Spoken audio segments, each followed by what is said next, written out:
진리의 사람 다속 유영모는 누구인가? 31번째 시간입니다.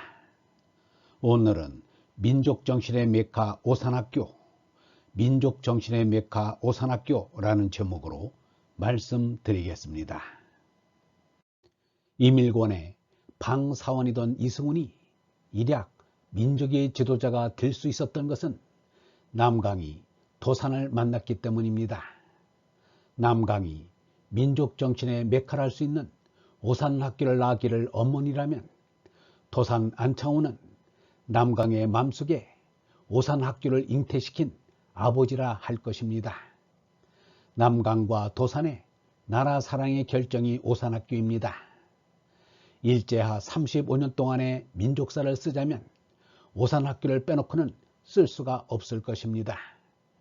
이승훈이 평양과 서울에서 안창호를 만난 뒤로는 오산학교를 세우는 일에 심신을 다 바쳤습니다. 그러는 가운데도 안창호가 맡긴 신민의 평안부터 총감의 일을 성실하게 수행하였습니다. 이승훈은 용등에 세운 문중의 서당 강명의숙을 신식학교로 바꾸었습니다. 새로 종을 달고 칠판을 걸었습니다. 교육과정도 신학문으로 바꾸었습니다. 그리하여 아쉬운 대로 소학교가 되었습니다. 남강은 다음으로 중학교를 세우는 일에 착수하였습니다. 좀 떨어졌지만 향교인 승천제를 수리하고 단장하여 교사로 하였습니다. 향교는 유림의 재산이라 유림의 승락이 있어야 했습니다.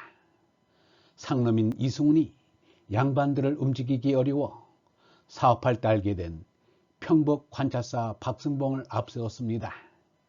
나중에는 유림에서 오산학교를 관장하려 하여 유림의 재산은 모두 돌려주었습니다. 오산학교 초대 교장으로 관서지방의 명의인 백이행을 모셨습니다. 남강이 백이행을 찾아가 상놈 이승훈이 학교를 한다면 양반들의 자제들이 학교에 오겠습니까? 어르신께서 교장을 맡아 줘야겠습니다 라고 하였다는 것입니다. 이승훈이 얼마나 반상계급에 주눅이 들어 있었던가를 엿볼 수 있습니다. 관서의 성리학자 백이행은 이미 80살에 이른 노인이라 교장 직무를 맡을 수 없었습니다. 이름만 빌려준 격이었습니다. 이승훈과 막역한 동지인 박기선이 교감을 맡아보았습니다. 시당 여준이 오고는 여준이 실질적인 교장의 일을 맡아보았습니다. 이승훈이 안창호를 만난 그 해인 1907년 12월 24일 오산학교는 현판을 달고 학교를 열었습니다. 오산학교는 안창호가 평양에 직접 세운 대성학교보다 먼저 학교를 열었습니다. 그것은 오로지 남강의 열과 성으로 이루어진 것입니다. 그런데 신입생은 이윤영, 김도태 등 겨우 7사람이었습니다. 겉으로 보기에는 매우 초라한 시작이었지만 진리의 정신은 수에 있지 않다는 것을 바로 초기의 오산학교가 보여주었습니다. 동지에 개교를 한다는 것은 있을 수 없는 일이지만 그때에는 다 쓰러진 나라를 지탱하려는 구국의 일념으로 학교를 세웠으니 하루라도 일찍 학교 문을 여는 것이 바쁜 일이었습니다.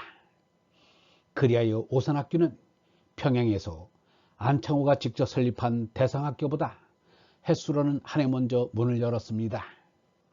동지 지나서 하루 만에 개교한 것은 일양내복하는 민족정기를 상징하는 것 같았습니다. 이렇게 비롯된 그 작은 규모의 학교에서 뒷날 출중한 나라와 결의의 인재들이 쏟아져 나오는 기적이 일어났습니다. 이렇게 학교는 세웠지만 7년 되는 병에 3년 묵은 쑥을 약으로 구하는 것과 같다고 한 맹자의 말처럼 교사를 구하는 것이 큰 문제였습니다. 이승훈은 사람을 낳는 어부가 되어 사람 낳기에 애를 썼으나 선생을 구하기가 어려웠습니다. 이 나라에 이제 신식교육이 시작되는데 신식교육을 받은 선생을 찾자니 어디서 찾을 것인가?